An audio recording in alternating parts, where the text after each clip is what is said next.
Discord so right now so people can see what we're talking about. I just sent an email out about 10 minutes ago just saying we've had some good bonus sections, but this one I'm most excited about just because seeing how a live Trello board is having a startup actually get work done, I think is going to be enlightening. You guys have been using Trello to manage your work for how long, Brittany? Oh man, at least over a year. I think I really kind of got our marketing team started on it. We were using Asana and then ended up switching to Trello because I was more personally excited about Trello, and we were able to save like a ton of money by using Trello instead of Asana. So our marketing team switched over to it probably about a little over a year ago, maybe. And yeah, since then, like our support team has started using some things with it, and our tech team I think was using it for different things even before that. So yeah, for I've been super involved in using it at work for about the last year. Perfect. Yeah. And you were you into Trello before that, or was this something that you just as soon as you saw it, it just kind of clicked for you? Yeah, I was a big like personal user of Trello, I guess before we really did a whole lot with it at work. To be honest, I don't even remember the very, very first time I saw Trello. I think it was several years ago when I was working at a marketing agency. They had used it, and I guess I don't know. I wasn't super involved in the way they were using it there, so I didn't get a ton of experience with it there. I just knew it was a tool that some people there had used, and I started getting more familiar with it a couple years later when I started using it just personally to manage my productivity. And like, I came up with like a system that, you and I've talked about this before on our podcast episode about how I kind of manage my life, kind of like a sprint and using Agile methodologies. And I just found Trello worked really well for that. And we started using that for our marketing team. And similar ways to how we used Asana, but a little bit different. And Trello had some pretty great strengths for things that we like to use it for. So yeah, prior to that, it was mostly personal. Perfect. And I just saw, I don't know if this is your second or your third article, but you're on the Trello blog I featuring. am. I was doing Yeah. some research for myself, Yeah. and I saw Miss Brittany Joyner saying how to do a weekly review in Yeah. Trello. So that's your latest article up there. Congrats on that. Yeah, thanks. Yeah, that's my third post, and probably my favorite one because it's something that I'm really excited about, like a weekly review. That's just been a big game changer for me in terms of my productivity, and so it was really cool. I've written for the Trello blog a few times, and then asked them if there was anything they had in mind, and they asked if I had anything in mind, and I said, well, this is something I've been talking to a lot of people about lately, and they loved the idea, and so yeah, and now it's live on the Trello blog, and it's really cool opportunity to be able to write like for Trello and share some of my favorite things about Trello, like with other Trello users. So it's pretty cool. Perfect. And the timing was great. Jorge and the rest of the people on the group coaching were just learning that week on how to do essentially a weekly review. Although Jorge Awesome. came up with the name because the whole group is called Clean Slate. Yeah. And the week before he was feeling a little bit disorganized, and he's like, when are we going to clean our slates? My slate Yep. is needs to be cleaned. And I was like, that's the new name. It's not called weekly review anymore. It's called slate cleaning. Slate cleaning. I like it. It's done. You put it in your calendar. You say what you need to get cleaned up, and then you get going. But Yeah, I like that. we're not going to be talking about personal productivity here. We're going to be talking about team and business productivity, and how you guys do it in your startup. How many people are in your startup right now? There's 14 of us right now. Yeah. 14 of us. And you're part of a smaller marketing team, is that Yes. Correct? Yes. Very small. And so for a while, when we first started some of these processes, we had probably about 6 people that were all kind of working together on our board, between like some designers we had and a full-time copywriter that we don't have anymore, but we did. And so there were about 6 of us using it now. Using it then. But now it's me and my boss, the CMO, and then our designers are in there, and other people who we don't have a full-time copywriter now, but there's someone on our support team who sometimes will do copywriting for us. So he gets in there, and sometimes it's an easy way for him to like be in there when he needs to be and see what's going on, but also for him not to have to live in there for all of his projects or anything. So yeah. Perfect. And have you had any Agile training, or you just read a bunch of books, or something? Read a bunch of books, honestly. I think, well, the first one I remember reading was just plain up like called Scrum. It's pretty simple. And so that's kind of what got us started on this, is like, and we started using that with Asana. But eventually switched over to using it in Trello. But yeah, we just kind of committed to doing it as a marketing team. My boss pitched it as like, a lot of tech teams use it, but I think there's a lot of value for our marketing team as well. Mm-hmm. And we found a ton of value from using Agile methodologies. So that's been really huge. Since we've started using it, I've like found other blogs and things where I'll follow up with things occasionally, but it's not something where like things are constantly changing in it. So yeah, I haven't had any formal training with it, but I'm actually looking into that because I think that'd be kind of cool to have like some official certification kind of behind it. Oh, there it is. Right here. There it is. I've done a little bit of formal training. In my opinion, the formal training gets a little too formal. There's a lot of rules that go on in Agile, and I say like whatever works for you, and that's a big reason I'm a fan of Kanban, because there's a lot less rules, and you could pull some structures from Agile. We've been saying that word a lot. We've been saying Agile, and we've even said Scrum a couple times. Can we define those pretty quickly? Sure. Yeah, of course. So I'm still trying to find the best way to describe it. So chime in, Zach, if you've got like a better way to word it. But basically, Agile methodologies, it's kind of a way to move through a project that is iterative. It's based on feedback. It's based on short defined periods of time. And the goal is to make like a minimum viable like sort of product. Like don't spend 10 months building out some big fancy thing. Like start with the base of what you need, get feedback on that, and then spend another week to iterate and make it better. And so the best example of what it is what it's not. And a lot of people come from Agile methodologies who have used something called waterfall, which is something you'd probably be familiar with in like a bigger company. It takes a lot of people, a lot of moving parts. There's a lot of chains of command that you've got to go through to make decisions, and you don't like actually release anything until it's 100% done and 100% perfect. Whereas Agile is about let's take something and let's keep it moving and like figure out what we need to do with it and not worry about all the frills. Like let's not worry about making it absolutely perfect. Let's get it out there and get feedback from other people. Sometimes that's customers. Sometimes that's, depending on what you're doing, your internal team. Sometimes it's even just yourself. But it wants to be a very iterative sort of thing. Like it's very much move with the flow type of thing. And Scrum is a specific type of Agile methodology. So Zach's mentioned Kanban. That's another type. And the main difference from what I can remember exactly is that sprints kind of have like a to-do, doing, done cadence. Like those are the stages, whereas Kanban gets a little bit more fancy with like create, develop, deploy, like type of, they name their stages a little bit more, whereas sprint is pretty simply like, I haven't done anything with it, I'm in the middle of doing something with it, or I have finished doing something with it. And the other main difference is Kanban kind of limits like how many things you can have in those stages, whereas Scrum doesn't officially do that. And so yeah, do you want to add anything to that, Zach? That's a pretty good summary. I have a different definition of Kanban. I kind of okay, go for it. You probably I'm more familiar with Scrum. So yeah, I would say this is kind of is feeling like an Agile conference, so we'll knock it off in a second.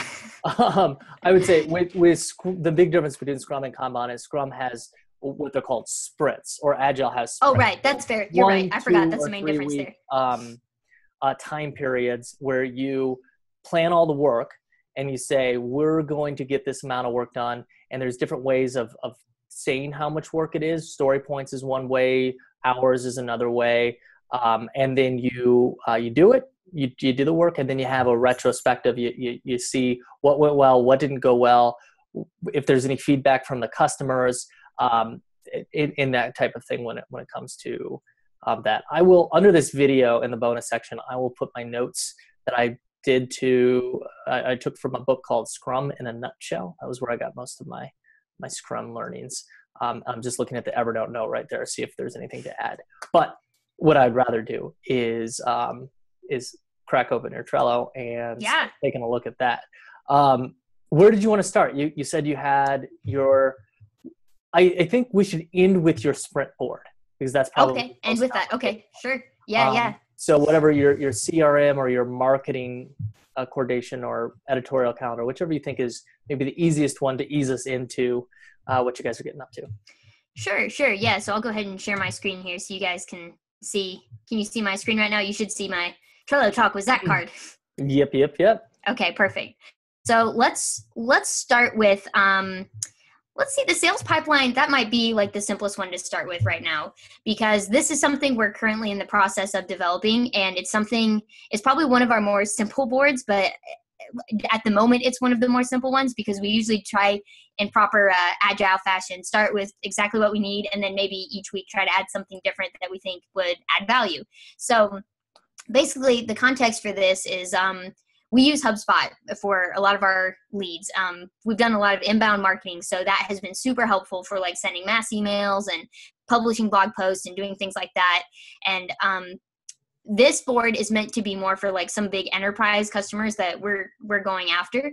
And so here's kind of a way where we were like, we want to keep that separate from HubSpot, but we want to still have a good way of knowing where this account is at and what we're doing with that. So at a high level, what we just did is define different stages of the sales funnel. So, it starts with, for us, it starts with like prospecting. So you might have an account and, or you might have a company and you want to do different like prospecting things with it. So we've got checklists that go with some of the different stages. But for prospecting, for example, we might research like some key players in the company, like the CMO or marketing manager or whoever would be involved in involved in the sale.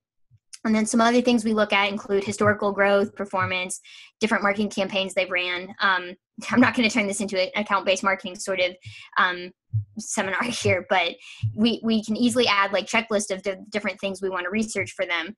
And as we put that together, we're able to check those off. We can easily link to a Google Doc in here that has that information we found. And that's been really helpful. You can add members to it. So I copied this from our actual CRM. So this is one board that's not a live example, just because some of that's like really sensitive information.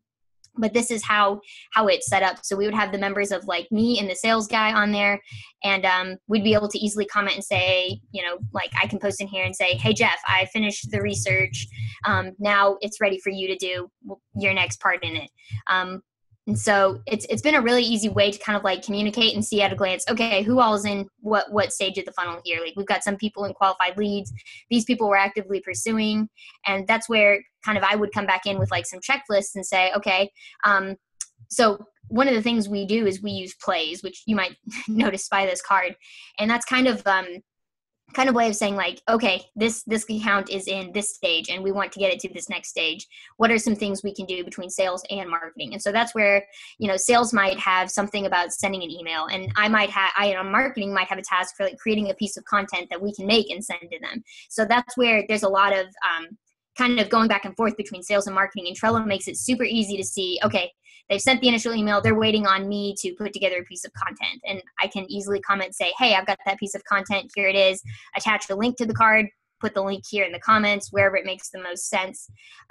Something else we haven't used yet, but we will probably be one of the next few things we start integrating, is using labels to identify like certain things about an account. It could be like, I think we've already started with using one like revisit in the future. Like maybe it's something we need to move kind of over to the side, or somebody like they're kind of on hold. Like we don't necessarily want to move them out of their stage, but we're not like necessarily doing something with them right at the moment. So sales team and I are going to kind of communicate a little bit more about that and figure it out. But this board is a pretty simple one. Like there's not anything really fancy. We don't have any complicated like power-ups or anything on it. And it's meant to just kind of help us at a high level see the flow and see kind of where everything is at a glance, who's got what prospects where, or where are those accounts on the level, like, and help us figure out kind of high level at a glance. And when we need to know like what has happened with one, like what have we done? Have we talked to them? We've emailed them. It's easy to see that at a glance, and also keeping it pretty simple. Perfect. One power up I would suggest is please. Fields power up. Have you heard of that? Oh, the custom fields? Yeah. That's something we haven't found a good use for, like necessarily something we would need to add in that yet. Just because like at the moment we're switching from an inbound to more of like outbound enterprise approach. So we don't have tons and tons of accounts we're doing right now. So there's not, I think we're still trying to get a flow for like what those custom fields might be, just by that's something like I'll be keeping an eye on, like as we go along, and be like, oh, I've noticed we keep putting this in a checklist, or we keep putting this in a comment, where it would serve like a better purpose if we just had a custom field for it that could be updated easily. Totally. And I have all kinds of ideas for that right now, but I don't want to like start with my sales team, who typically hates any sort of like admin type of work. They want things as simple as possible. Like, Yes. They like the thought of like adding more buttons or things can kind of like confuse them, especially if they don't see the purpose for it yet. So I'm trying to like keep my eye on that and be ready for that, but also not be like, ooh, we can do this and this and this and this and this to the board. So I think that's something important to note if you're working with other people. Like you guys are productivity nerds, so like you're probably like me in the sense of wanting to do all of the things all at once. But I know when you're introducing things to other people, it's very helpful to start like at a lower level. Totally. Yeah. We're not all productive. Well, most of us on this call are productivity nerds. Not everyone watching this will be. That's true. Perfect. They might want to become productivity nerds. Nobody should want that. That's just reserved for it's just, a you're special born set of with people. it, and it's kind of an albatross. Well, kind of an albatross. I like that one a lot. I feel like sales, really simple sales funnels are perfect for either small teams like that. If you're just getting started, outbound marketing, and even for me, like I've got a CRM that's pretty easy to use. It's called Contactually. It reminds me when to follow up with folks.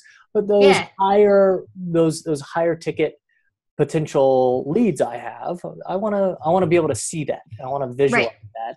And so I've got a special Trello board with like 10 or so cards on it, where I just want to make sure I'm giving lots of touches to either current or potential or past clients. And Trello's so easy. It's just a click of a button. I think that would be perfect to do. Right. Yeah. I'm ready to show you guys. I think the next best one might be our marketing content board. This is also a newly developed one, so that's why it's kind of light right now, because part of what makes things kind of complicated right now is our company is going through a bit of a pivot. So like everything is changing in some aspect or another. So we're getting all of like basically switching over a lot of processes we've done, and like we've had a content board before, so this isn't the first time we've done anything like this, but this is more of like reviving it, so it's kind of a little light at the moment, but we're getting a good cadence for what we want to do for content, and going to start like moving forward things with that. But this is one I'm pretty excited about, because this is like an upgraded version of what we had before. And so we went through like some things with it last week, and it was really cool to like see how it helped us to catch certain things we might have missed before. And that's what I would say is probably the number one thing about this content board. For anyone who's in marketing, you understand that making content, there are so many tiny things that can fall through the cracks. Like it's so easy for you to forget to fix this or forget to fix that, or you forget about all the moving pieces sometimes until you're actually in the weeds, like building out that content. So this board, basically, we're trying to set up like a README sort of list here, which I've seen a lot of people do with boards. And this is because our goal is to have like some freelance writers that come through here, and we don't want to like have some complicated onboarding process every time we want to show them the Trello board. So we're thinking like we want to have a card here that has like a list of brand guidelines and certain articles that we want them to reference. And same with like explaining just kind of like what the process looks like for each of the cards in there. And so that's what we these are some things that we're still kind of thinking through, but also want to add to the README board here. But basically the way it works, again, this is like a linear sort of progression, right? So you go from, here's an idea I've got. I want to write a blog post about my weekly review process. And then you kind of define the abstract, which is a formal process that like my boss goes through to kind of be like, okay, here's the main goals of what we want to write. Here's just a very like strong description to give to whoever's writing it so they can make progress on that. And then the next stage is when it's being drafted, whether that's internally or outside of Cosley, when it's being drafted and then ready for review. That's when my boss and I both know we're ready to, like, there's certain pieces I review, certain pieces he reviews.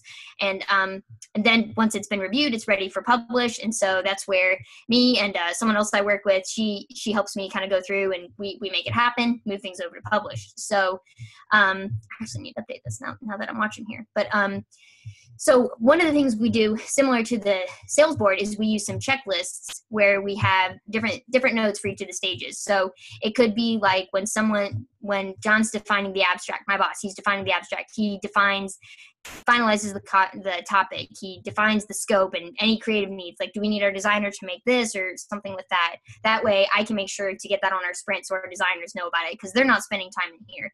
And then for the writing and the research, there's certain things that need to be drafted, and it's helpful when we can get that copy ahead of time.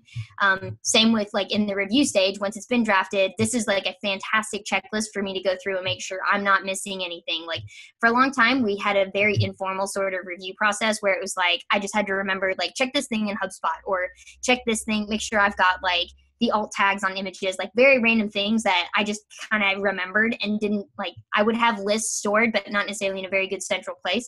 And so now it's all within Trello and tied to that blog post on the card. So it's easy to check through and go through all of these things and see where something is at. And then same with publishing and distribution. It helps us to remember, did we post it on Facebook? Did we post it on LinkedIn? Like, and just different sort of strategies that we've got to go along with it. And it's easy to actually define if a piece of content is done or like where it's at, and make sure we don't miss any of the little tiny pieces that fall through the crack. Because as you can see, there's like, I think 36 total items under all of these things in here. So it's not necessarily end of the world when you miss one of those, but when you can remember, like, to get all of the pieces, especially in part of like the distribution, like, you're going to really maximize the value of all the time you put in that content. So this has been really, really helpful for us.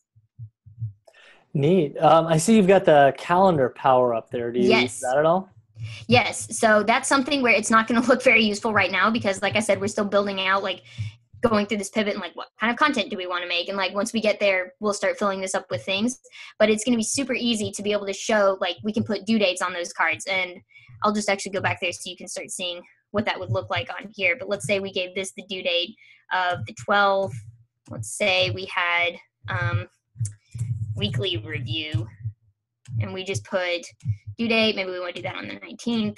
We're able to, with the calendar power up, I can quickly see at a glance, oh, okay, we're publishing this post on the 12th and this one on the 19th. And you can also move them around. So let's say I was like, I don't want to wait a whole week. I want to put that on Tuesday. It'll change the review or the due date just by moving it around. So it's a great way to, like, at a glance, see all the content you have going out and notice if there's any gaps or notice, like, if you need to fill anything in. And I know some people who use Trello in like a super advanced way, they will even, like, for their content calendars, they'll even get as granular as, like, I'm sending out a tweet today, or this is what I'm going to be, like, posting on Facebook for the day. We're not as aggressive on social media, so that's not been as helpful for us. But I know for some people, like, that's where the calendar view is, like, super helpful because they can see, I've got 2 pieces of content today, but I don't have anything for tomorrow, or different things like that. And you've got the Google Drive power up. How does that integrate? I do. So yes, so that's a great question too. So we actually haven't used it yet for this blog post, but with Google Drive, it's super easy to connect it to your Drive. And since that's where we draft a lot of our blog posts, it's easy to have that actual blog post itself follow around with the card. So it'll attach right to it and just be right there where you can just click it, easily access it. To be honest, I sometimes, like, it's not like it's a huge pain point to just copy and paste the Google Drive link right here in the description, which is what we do on other boards. So it makes it a little bit more seamless for the Google Drive power up, but I'm not going to act like that's any sort of, like, necessity, especially if you're trying to, like, conserve your power ups based on whatever type of plan you're on. It's honestly pretty helpful still just to be able to copy and paste, like, the link to the blog post right here in the description, or the link to the Google Drive thing. So I felt that same way with the Google Drive and at times the Evernote power up. Oh, yeah. I haven't used that one yet. Knew anything special or secret that I didn't know. Right. Yeah. It's like, why not just slap the link on there? Right. Yeah, same. And that's probably honestly why, like, I think I've enabled it on here so we could use it, but it's not something that I've been like really worried about, like, how we're going to use it or not. I honestly imagine most of the time I'll probably just copy and paste that link straight into the straight into the description. There are times I know, like, there's The folder one is actually kind of handy because that helps me to be able to like, I think there was something about it that I remember I used it once for, and it was able to help me like figure out specifically like what I needed and be able to get to that. Like that was pretty helpful to be able to show the folder. I believe it showed the folder structure or something with that. And that was really helpful to be able to see within the card instead of having to click the link to go to Google Drive and see that. Neat. Yeah. Now, you talk about Agile being an iterative process where you just add little pieces to the puzzle as the value is there. You don't try to start with that finished project. You build to it. Yep. Now, my very important question is, when will you get a prettier background? Come on.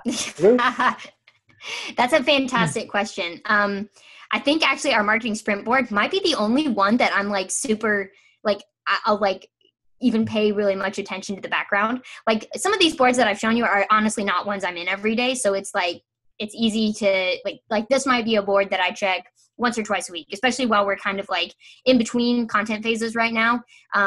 It's not something I'm in and out of every day, so I don't think about that as much. But when there's one that I'm like in every single day, you better believe like I'm gonna find it cool. Like we can't do this blue background type of thing. So right. I think when I show you the marketing sprint one, there's better background on that one. All right. Well, let's get cracking. Assuming that copied over. Yeah. Actually, that's a good question. Now I'm second guessing because like that was another one that I made a copy of because I didn't want to or I didn't want to share like too much sensitive info from our company or anything right now. So I think that copied over this. So we'll take a look at that. But one thing I want to show you first is if you want to leave the sprint for last, I've got another board I want to show you about where we put together for a marketing campaign that we did, a very specific campaign. So I'd like to show you guys that one. Yeah. No fancy background on this one either. Sorry. Come on. But this one, so this is a live board. This isn't like an actual copied one. This is one that we did and are working on here. But so the context for what happened is basically we got preferred vendor status with a franchise type company. And so we wanted to do a big like campaign to kind of help roll that out. And here's some of the elements that included like some Facebook ads, email blasts, direct mailer. We wanted to make a case study, do some social media posts for corporate and for us to be able to share about the case study. We wanted to put together a press release, and we wanted to set up a workflow to be able to nurture some of those leads. So this was kind of just like at a high level what's going on. And I actually got kind of fancy and used a power up called I think it's called Hello Epics, and it's not something that I use a lot, so it's not become something that I would say is an essential for a lot of boards, but it basically helps you create a parent-child relationship with cards. So you can imagine like, here's a big project, and then here's all the things that go underneath it. So a great example is right here. I had like the Facebook ad campaign. That was kind of the parent card, but the child card had very specific tasks that I needed to do underneath that. So that's kind of how that worked out. But yeah, I broke it up into different phases for like timelines when we wanted to get certain things done. And I just started breaking up, here's what we want to do in phase one. Here's a card, and had an owner to it. Any notes that were needed, I set due dates. And one thing I did in here that's a little different to what I usually do, instead of having like a to-do, doing, done sort of list for stages, I actually used labels to do that because I found it was a little cleaner. Like at first when I just needed a different way to kind of organize things. And I found it was really nice because let me move this. I was able to filter cards and know exactly what was ready to be worked on and what had like I could filter by like what we'd already completed. I could see what was in progress. I could see okay, is anybody waiting on something? Like I could see where that was at. So I actually kind of really liked that view because it helped. This was one of the boards that it was mostly helpful for me, but anyone else who went in there got a little overwhelmed by it just because I had, all kinds of labels and due dates and parent-child relationships and things. So it like stressed some people out in some ways, but it was a great way for me to organize it. And I could make it really easy for them to see what they needed to see by either, just showing, being able to filter by their own name or by being able to filter by, okay, what is ready for me to work on? Like, I don't want to see what all's done. I want to see what's next on the list to pull over. So this was a really cool one. And one of the things I really like about Trello is like when you attach graphics, it makes the card look a lot nicer. So it was easy to see like, oh, okay, cool. We need a picture to go with this thing. And I was able to like, without even going in the card, see, okay, here's what the graphic looks like and how that ties into other things. So this was a really cool project that I definitely want to use when there's a campaign that with a lot of moving pieces. It was a fantastic way to really like know at a glance. Someone could ask, where are we at with emails? And I'd be like, I can tell you that right now. And just a great way to see who was working on what. And like, if it was like, I loved being able to filter by like this waiting thing, because I could see, all right, what is roadblock that I can help with move forward. So as a project manager, it was like super, super helpful to be able to see that. Where are those children? You said, so Hello Yes. Epic is something I've played around with. Yeah. And because it one of the limitations of Trello is that you can't have, aside from the checklist, essentially major Subtasks. task and then subtask under them. Right. Um, Right. So yeah, I'm wondering where those kiddos are. Yeah. So like I said, here's where the major elements are, where it like lists all the cards underneath them. And you can like click and go straight to the card if you want. But So that one is like phase 3. Yes.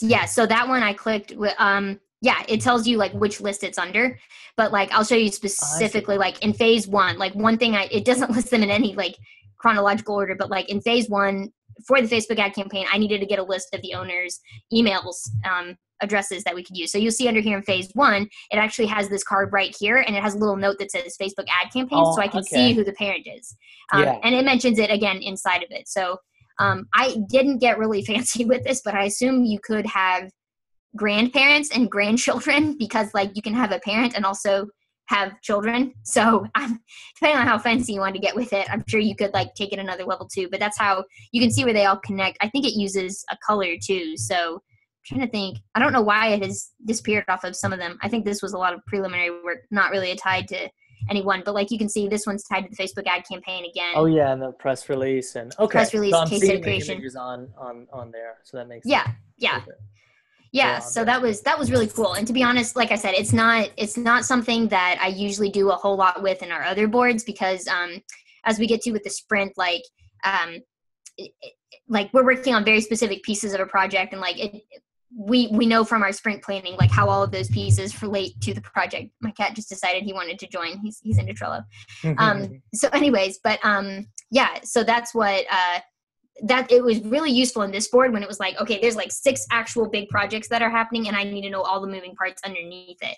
Whereas for other boards, I haven't found it as useful, and it confuses some people on my team who like aren't like as let's do all the things we can with Trello. So that's kind of how that helped me to organize this, but I don't use it for a lot of boards, if that makes sense. I gotta say, like, I could imagine it's sort of like, I'm trying to think of an example.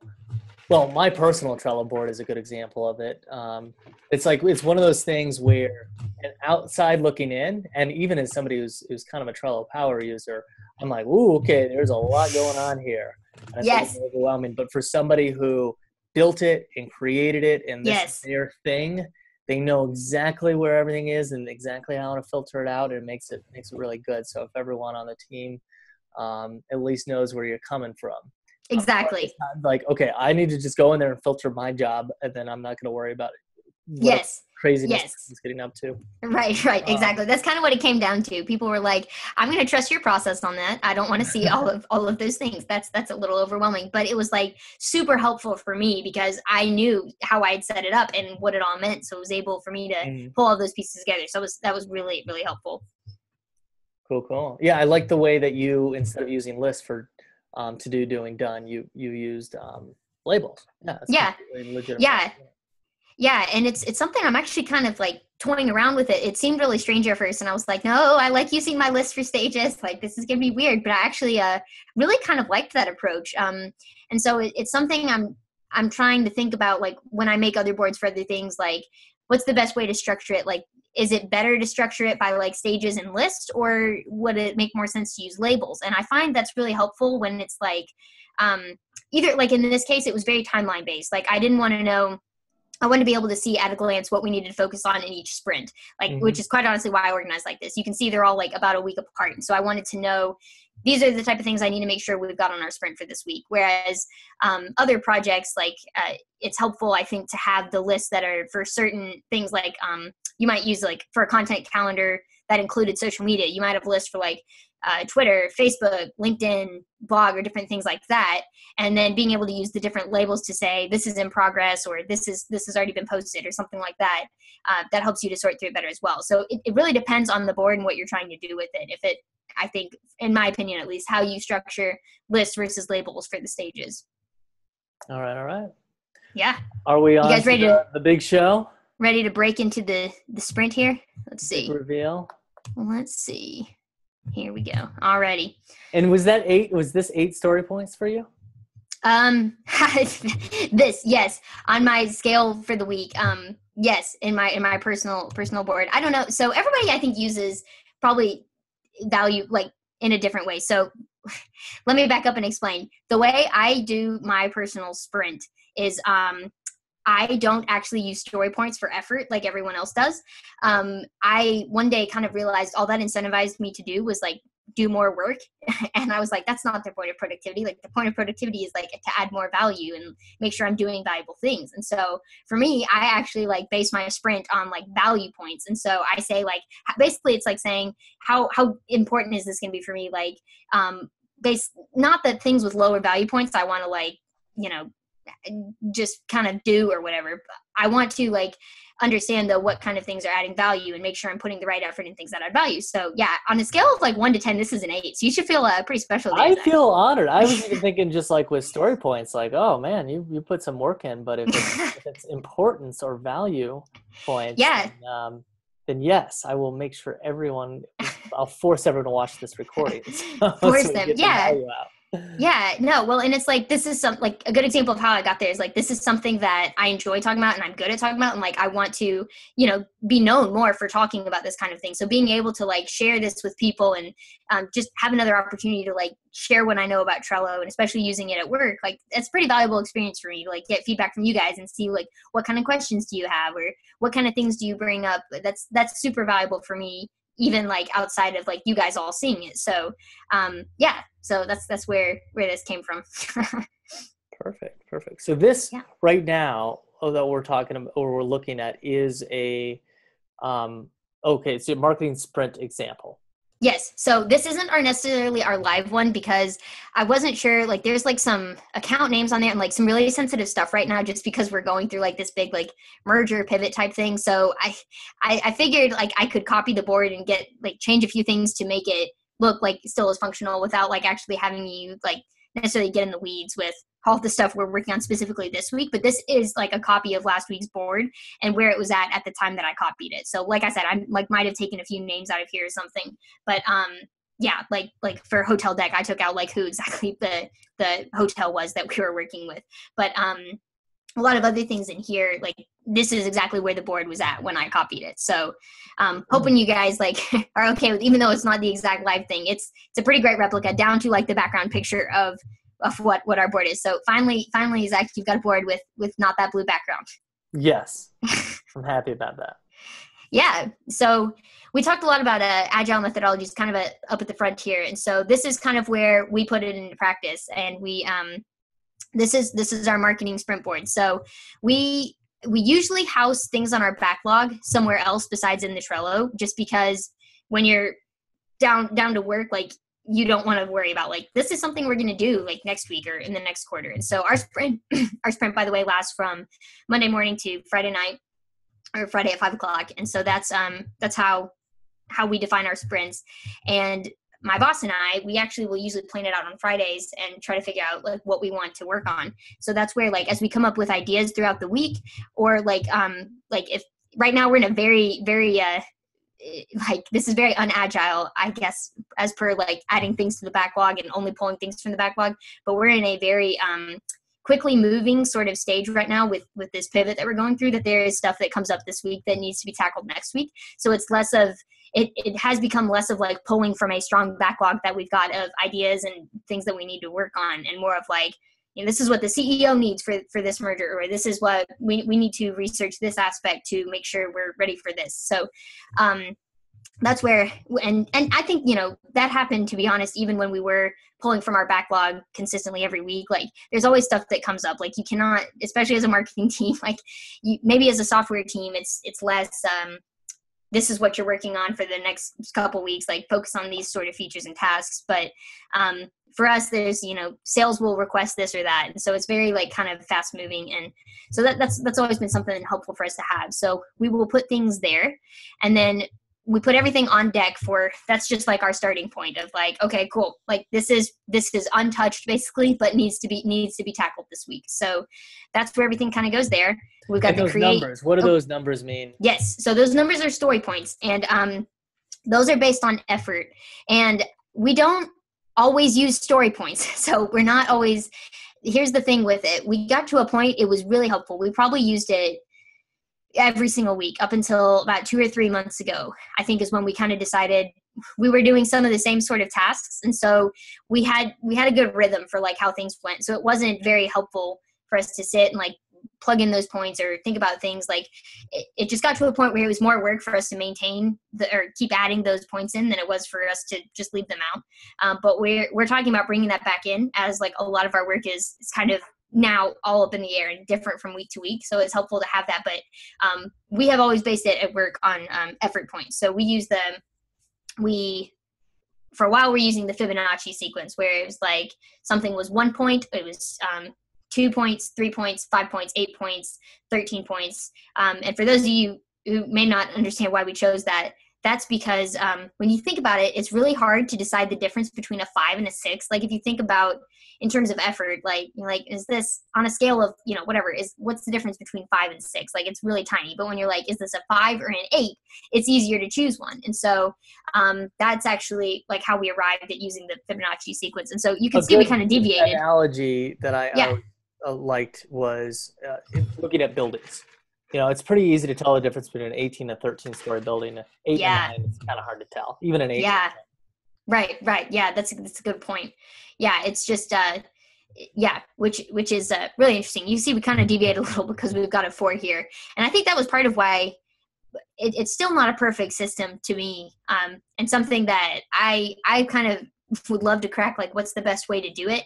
My personal favorite is kind of like t-shirt sizes. I don't know if you've heard of that one, but where people do like extra small, medium, and large, just because Oliver in our group coaching uses t-shirt sizes, and that was the first time when he showed me that, I was like, oh yeah, that's way better than Fibonacci story points. I like that exactly. And I really like that, but I don't know, I think we as a marketing team kind of like, we can't find one that we all kind of like necessarily really agree on. Like I really like t-shirts, but I think other people like the Fibonacci sequence. And so it works. It does the job, whatever, as long as everyone's on the same page with whatever you're using. And it's not the most scientific thing, right? Like it's not like you're always right when you estimate. Same with the value points. Like it doesn't matter. It's a somewhat arbitrary number, but it's also like meant to be directional and help you. So like it doesn't always matter if it's a 5 or an 8 type of thing, And let's stick high level rather than just like the weeds of why this may or may not work. Sure. You guys, in the high level is that to estimate your work, you're going to be wrong and it's going to be inaccurate. But by the mere fact of estimating it, you're going to get more of an accurate assessment of what your team is able to produce on a weekly basis. Yes. So if you guys are consistent with how you guys assess it versus value versus story versus t-shirt size, you will have a number, or I guess like a number of t-shirt sizes. The t-shirt one would be kind of hard to come up with. Yeah. That represents how efficient or how productive your team is. Did you guys come up with I believe the word is velocity. So it's a weekly number that you guys shot for and tried to achieve? We did, yeah. And if you wanted to watch me, I could probably spend a few minutes going through my Google Drive and finding a thing. I used to track that every single week. I actually even had like fancy charts showing like what days we got done more points than other days and things like that. Like I got way in the weeds with it, but that part wasn't as useful. But we definitely did like track that. And yeah, it's called a velocity. I don't remember what they call it. Velocity, not burn down chart, but velocity something or the other. And so we I can't remember off the top of my head now exactly the number of points that we got to with that, but that was the kind of thing we would try to aim for, about that amount on the board each week, especially because you notice like when we first started doing Scrum, we got to like, basically it looked like this, and then it peaked. Like that number of points, like it increased a little bit every week. Then we kind of got to a point where it's like, yeah, this is about our capacity here, our velocity we can maintain. And so we didn't necessarily want to try to add on more every single week, because that just would result in projects not getting done, or things like that. Like it wasn't like we could infinitely necessarily complete more projects and increase that velocity. Yeah. I don't think the goal is to continue to right. Squeeze another point in your week. Yeah. Cool. You just find what's comfortable, what works. Oh, it looks like somebody's out. Let's yes. Replan our week, because we know somebody's going to be out for a couple days. Right. And that's when it was really helpful to know, okay, we've got about 130 points on here right now, but we know on a good week, that's about what we can accomplish. But Chris is going to be out on Friday, so we need to adjust that number. So, yeah. And it's great for being part of an Agile team for a couple of years. It's great for prioritization. It's like, okay, 70 points. And we made that mistake for about 6 months. We got 170 points. Like, what are we going to cut? We can do it this week. We can do it. We know we can do it. We couldn't do it. We can do it. We had the same thing. And that's where like, I actually, when I started owning more of the backlog, I started to I basically made a spreadsheet that helped me like kind of prioritize things on there based by like amount of value, anticipated value, and amount of effort involved. And just I tried to be really scientific about prioritizing things, because for what you said, like we can't do everything. And even when we're like, oh, we can definitely do this week, we still like fall in that trap a lot of the times. Like even this week, I know like my boss was asking, he's like, when we were setting up our sprint, he was like, okay, is this a reasonable amount? I was like, it's about what I would do in 5 days, and I'm only going to be here 4 days this week, but I can definitely do it. And like, here I am, done with 3 of my days. I've got 1 more. I'm like, yeah, I might've been a little ambitious with that, but it gets me every time. Like, I don't want to like take something off my plate, but I know like I'm going to be better off if I actually do just prioritize instead of have that I'm going to do it all attitude.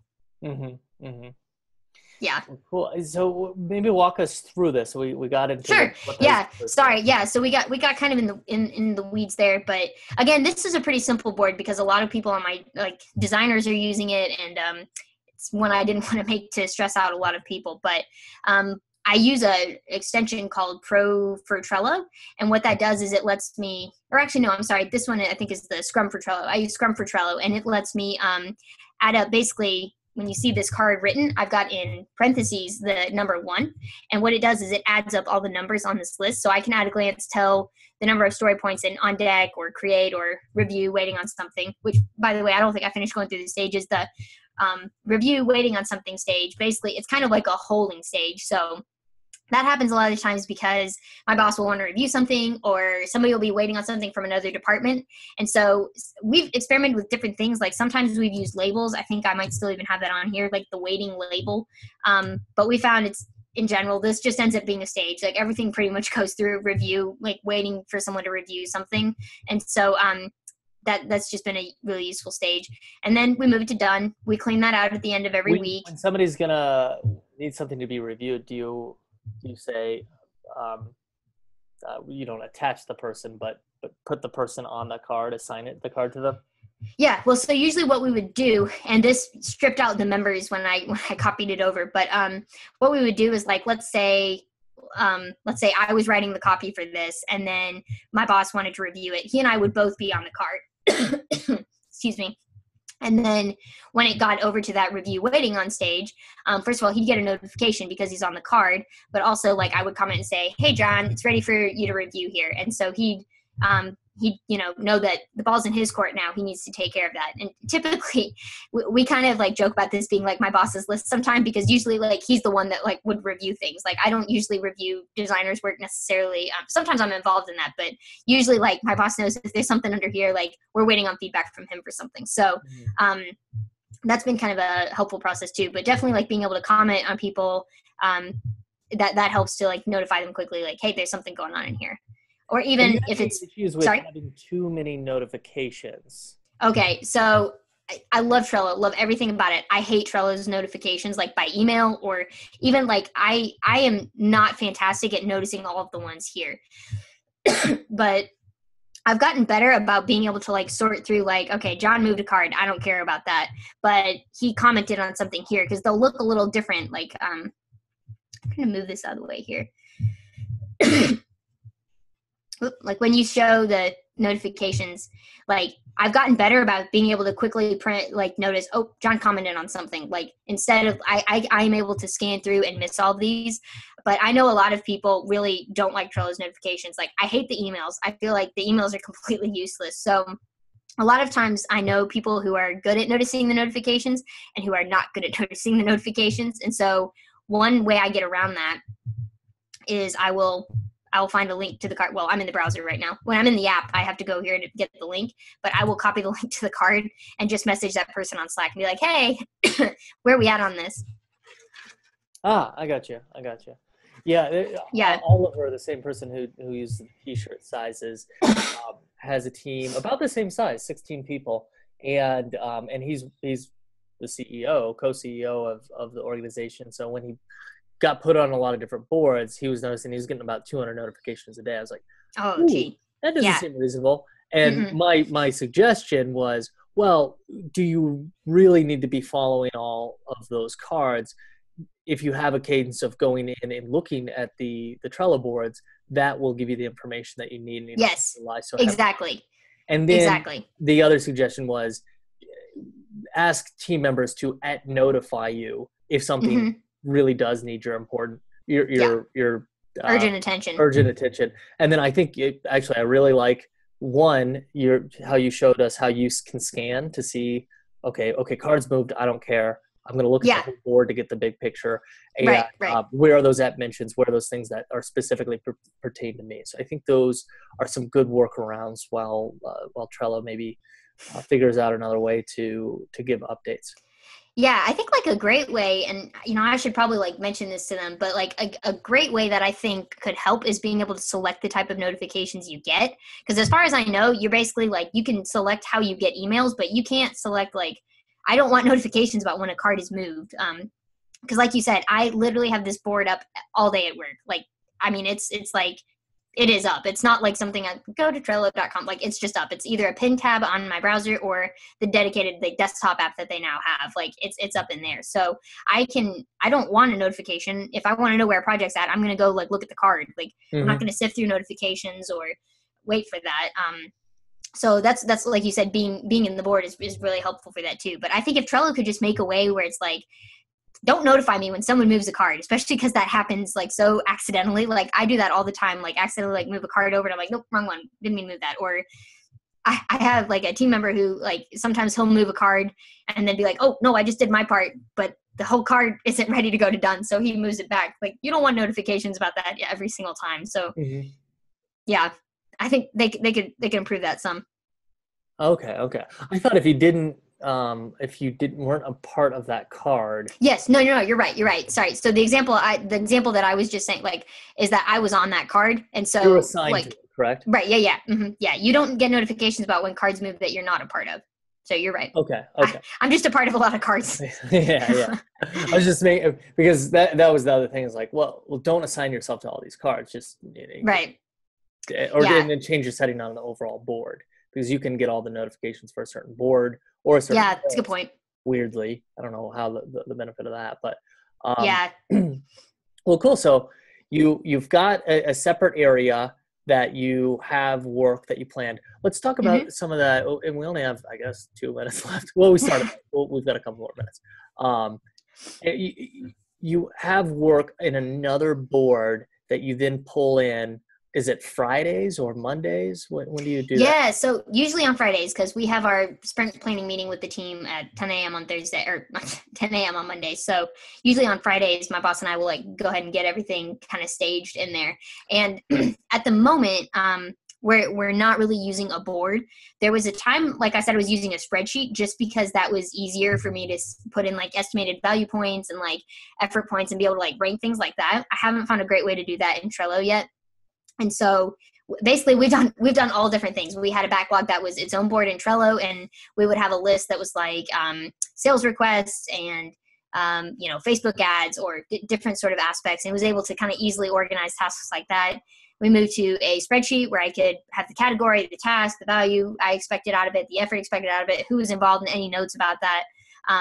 At the moment, like our backlog is kind of like I'm not like even actively managing a backlog right now, just because things are so fluid and moving so quickly and changing with what we've got going on with the pivot and the merger. But I've done spreadsheet and Trello board before, and actually kind of prefer the spreadsheet just because, like I said, it helps me to be able to easily sort by the things with like value points and effort.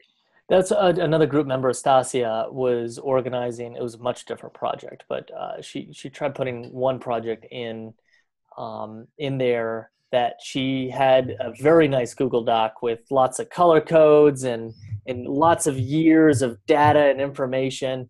And, Yeah. and I was like, "Is this helping you?" She's like, "No, I think the spreadsheet's better." I'm like, okay, well, let's just Okay. look at the spreadsheet.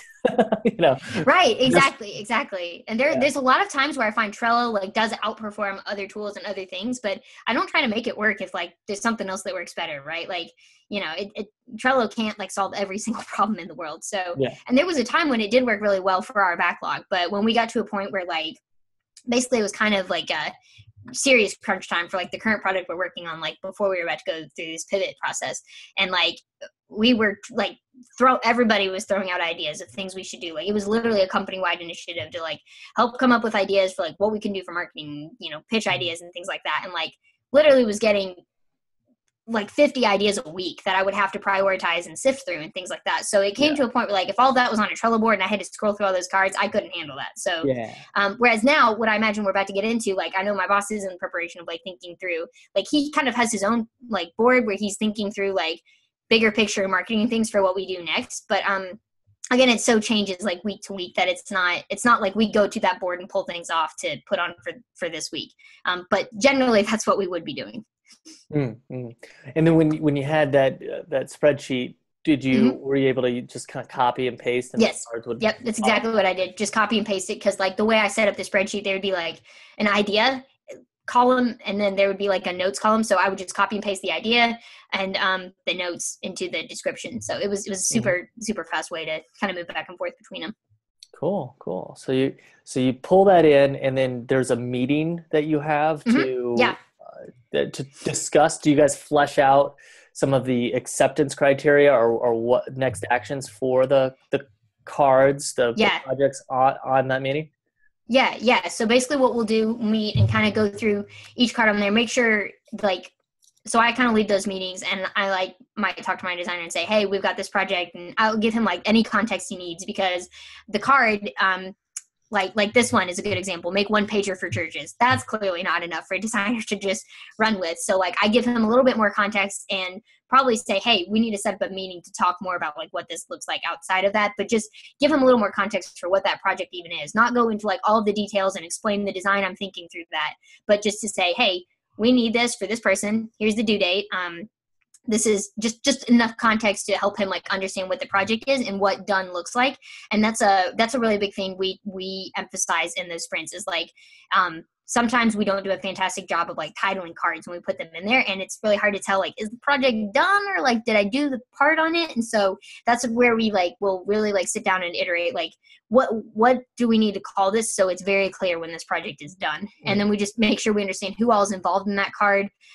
We might like we don't get in the weeds with it, but we might like in this one pager Dave might say, oh, I would like I'm gonna need Drew to do this or that. I'm like, good point. And so I make a note and then we'll add something to the checklist or if that's needed. And that's where, like I said, we're not doing a whole lot of it at the moment, but we would talk about story points. So I'd say like, Dave, for one pager for churches, like how many points do you think that's going to be? And that's where we'd start plugging in those numbers. Yeah. In addition to checklists, do you ever do anything to get more clarity on why the thing is being done? Something that we talked about in last week in the Clean Slate was using stories. So as a company, I want to do this thing so that this result happens. Here's all the next actions. Here's when it's due. So you got the who, what, when, why, and where. So it's a Yeah. different type of story, but it helps with a little bit with the ambiguity around projects. Yeah, you guys Yeah. that? That's a good point. And that's kind of, I think, what we do when I say we give like a little bit more of the context. Like, I didn't just say, hey, Dave, make a one pager for churches. I said, hey, so here's the situation. Drew is meeting with so-and-so, and he wants something to be able to show for this situation. Like, it's going to solve this problem. And so what that looks like is putting together this type of thing on like a just single page sort of PDF type thing that we can share with them to share with these people in an effort to like further along the sale and like eliminate objections that this group of people have. So yeah, we don't necessarily go into a story per se about every single project, but that is part of why we give that context, is like, here's why we're doing it. And I think that's another thing our team is really good at about pushing. Like, we keep asking why. Sometimes like different people on the team take on that role, which I think is kind of interesting. It's not like it's just my boss or just me. At different times, like, we're good about being like, okay, we're doing this, but why? And like, not to try to necessarily like question, like, why do you want me to work on this? But in a like understanding the root problem, which actually sometimes or always informs a better solution. So, it's better than just coming up with a solution. Like, if you can like discuss the problem, sometimes we'll actually realize, wait, that's not actually what we want to do. Like, in this situation, it could have easily turned into like, here's why we're doing it. And Dave's like, wait, well, wouldn't like a keynote presentation work better than that? And we're like, oh yeah, that does solve the actual problem we're trying to solve. Like, we're not trying to make a one pager just to make a one pager. So that's definitely helpful to back into the whys. Back in the whys, I like it. Back So in the whys. Create and in process. You don't limit that. Correct. We don't. A whip limit. Yeah. Yep. There was a time when we experimented with that, and really, like, just in general, I'm kind of against limiting things in it. I understand 100% the point behind it, and I understand like there are some people who need that. But I think because I'm not necessarily the type of person that I struggle with that, like, I don't usually like start a lot of projects and not finish them. So it's not been a struggle for me. So I don't feel the need to personally limit it, but I know there are some people who are like that, and I think it's super helpful for it. But we haven't really done that for our team just because, it could be like, well, I guess now at one point, create and waiting were kind of all one thing together. And so we would just use labels. And so you couldn't really tell. Someone could have like 5 projects under create, and maybe they were only actively working on one because they were waiting on something from sales or something from support for the other ones, or even like something from within our marketing team for the others. So that wasn't like in my like personal board, I don't have a waiting list. And that was something new we added on in here. But yeah, so we haven't had an issue with like a ton of projects being started and only one getting finished, but that would be like my very first suggestion if we ever had any issues with that. Okay. Yeah. Bring things in as you need them. So waiting to review. The team that I was on, anybody could review things. So that was a little bit different. I guess not everything, but that was like, we tried to be a self-organizing team. So for the most part, people could review stuff, but this seems to be your boss really takes the lead on this. Right. Well, and this is one thing that I think is like maybe different for like software teams versus like a lot of like marketing teams or different things. It's not like we all have similar roles and can do all of the same sort of tasks. So like the task for one pager for churches, I know in like a normal system or a normal sort of agile thing, that the things on deck might not be assigned to anyone. As soon as like something is free, like you take it and you run with it. Whereas like, I'm not going to design a one pager for churches. Like that's not, I can't design anybody things. does everything was more theory than practice. Because more theory than practice. Okay. Some people were really good at and we were essentially a marketing team. And some people were better at the review. Some people were better at the creation. Some people had more technical background. So we all did end up going a little bit more towards there. But I think the idea was the more collaboration we can get, especially as a remote team, the better. So we all try to find ways to help each other out. That's awesome. I love that approach, by the way. Like, it doesn't work very well for us, but I love that approach. Yeah. Well, it again, like the weeds that we were talking about too, it's like theory and practice, there's a middle ground. Right. But with the done pile, let's move on to that. I'm actually surprised how few lists there are. So this is nice because it's just we used to have a lot more in there, and we would iterate and try to consolidate, because like we used to have like like a defined list, like the project is defined so you can move it in here. And then we'd have like create, review. There was one other one that I can't even remember now what it was, but we probably had like 2 or 3 others in here that we eventually like, no, we're making this too complicated. Like Yeah. we're either working on it, it's waiting, like it's on hold for something, or it's done. Yeah, this is something that actually came up quite a bit in the training. It was actually mainly my fault, because I was like, okay, well, here's how you can organize sport. It's mainly, you've got your options, you're doing, and you're done. And then here is all these other examples with a million lists. And I think it Yeah. got a lot of people worked up, like, oh man, is it going to be this way or this way? Right. How many lists should I have? How many labels people didn't get too tripped up on, but I can see that happening. I've had Oh clients in the yeah. past that went crazy with the labels. I was like, how many of those are you really going to remember? Oh Uh, yeah. and I love the Pro for Trello because you can see new deal Yes. and needs definition. But before Yeah. I was like, I can't remember colors. I'm Oh colorblind. yeah. Even Yeah. though there is a colorblind mode, I know. But I still, I don't Yeah. really jive with colors. The done pile though, do you review that? Do you talk about that? Is there any sort of system that your team has? Yeah. Good question. We used to have a process where we would review it all as a team. We felt like then it was like kind of inefficient, at least the way we did it. And it just seemed like it consisted of another hour-long meeting with a bunch of people that like, or like 5 people on a team, that we didn't get as much value from it as it was worth, like the time we were spending on it. So we don't really anymore. If anything, like when my boss and I are like planning the sprint for the next week, we'll kind of look through these and say, is there anything that like what is next on this sort of thing? Like, for example, like, was there anything? We don't usually have to worry too much about it because the project is like, we defined what done means, so it's not like there's something left. Like the last piece of done would have included prepping for whatever the next thing is, or like making sure we know what the next thing is, whether it's like if there was a next stage to it, we would make sure to add that in. This needs to happen next week. So my boss and I will kind of skim through it and make sure there's nothing glaring there. And at one point I was like tracking the velocity, and I would update my fancy chart and say, here's how much we've done and where that tracks for how we've previously done. But for the most part, we just kind of now glance through it, make sure there's nothing glaring, and archive all the cards in that list. We don't even move them So to you any don't even fancy move home. them to another place or anything. Nope. Like, we don't. Get rid of them. All gone. Past is the past. Yes. All right. Well, maybe that might make me more brave. I've got about 100 cards with my virtual assistant, and Oh yeah. I want to archive them all, but I'm like a little nervous. Like, did I get everything in Dropbox that I need to get in Dropbox? So Yeah. I'm gonna set up a little butler to automatically move the cards over for me. Yeah. Yeah. And something like so I came across something like that, not so much with work, but with with like my personal sort of system. I like wouldn't necessarily want to get rid of all the cards and done, because like, especially like when I wrote my first blog post for Project 1440, I was like, I want to remember that. Like, that's kind of cool. So I created like what I call a yay list, which in my system it's like right over here basically. And so, I might move something over to yay if I want to like remember it and like, celebrate it or something, which doesn't really sound like why you want to save cards necessarily, but all of that to say, I think like there's definitely a way to make a system for like, I'm not entirely ready to get rid of this, but then move that out of the way and then archive all the others in the list. Absolutely. Yes, I remember your yay pile. Yep. I got some emails about the yay pile, so that was good. Oh yeah.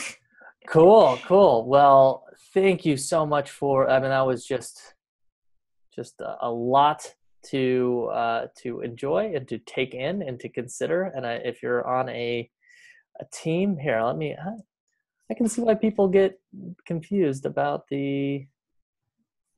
how to get out of full screen mode. Escape? No? Oh yeah. Okay, there Zoom, we go. Yeah. There we go.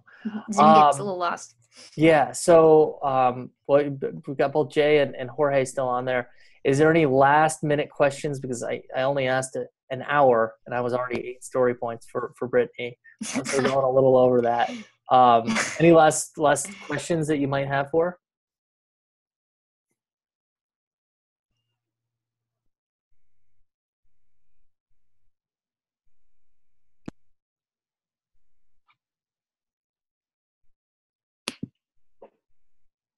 Hi.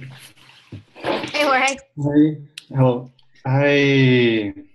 You said your review, it is almost your boss list, and I use a system. I tried Scrum a few times, and my board looks just like this one you show.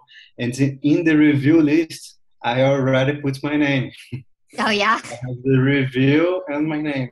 Yeah. Yeah. So Make everybody extra put clarity there. Yes, and for me it was good because I think I'm going in the right way. Yeah. Awesome. And I have one question Yeah. because I have three big areas that I manage, and in the weekly meeting, you usually do it with everybody, Mm-hmm. or you suggest me to split in three meetings just for this team? Interesting. That's a really good question. Here's my general philosophy about that. I would say do it together if it's relevant for everyone. If there are pieces that like I wouldn't have all three of those teams meet together if something you're going to say doesn't apply to every person there. So that's where like it might feel like it takes a little bit more of your time to like go from one meeting to another. But if it's going to take a lot more of like everyone's time, if you have like, I don't know how many people you're talking, but let's just say there's 3 on a team, like having 10 people in a meeting, whereas only a third of it's going to be useful to all of those 10 people. I don't know if I'm wording that right, but does that make sense? Like I would say only do it all together if what you talk about is relevant to every person in that meeting. Yes, thank you. Yeah. Does that make sense? Okay, yeah. Sweet. Do you have anything to add to that, Zach? No, I think that makes a lot of sense. Having only go to the meetings that are pertinent to you, only have people on meetings that are pertinent to them. Otherwise, you'll start tuning them out, or the other people tune them out for sure. Not a meeting expert, but I've been on meetings that I shouldn't have been on, and I know how I feel about it. Right. Well, cool. All right. Well, Jay, thanks for coming on as well. We'll have to chat soon. Sometime. We've been playing like Twitter tag last couple of weeks, and he finally texted me. I was like, oh yeah, come on, we're talking Agile. You're gonna love it. Productivity and tech. So for everybody, it's project1440.com. You bought the .com? Yeah, I got .com now. And moving SSL, up. So HT. Yeah. Ryan helped you out with that. Yeah. So go there for all your productivity goodness, or go to the Trello blog and look at it. Yeah. Just find me there too. Yeah. Anywhere else where you want to point people to connect and thank you if they're watching the recording? Yeah, no, I mean, both of those places are great. If you go to project1440.com, you'll find me and my email on there. So just if you're curious, that is Brittany@project1440.com. So feel free to like shoot me an email if you like have any questions about this or want to talk about, just anything related to productivity. I love to nerd out about this stuff. So feel free to just reach out to me. But otherwise, yeah, you can see a lot of what I'm into on my website. Awesome.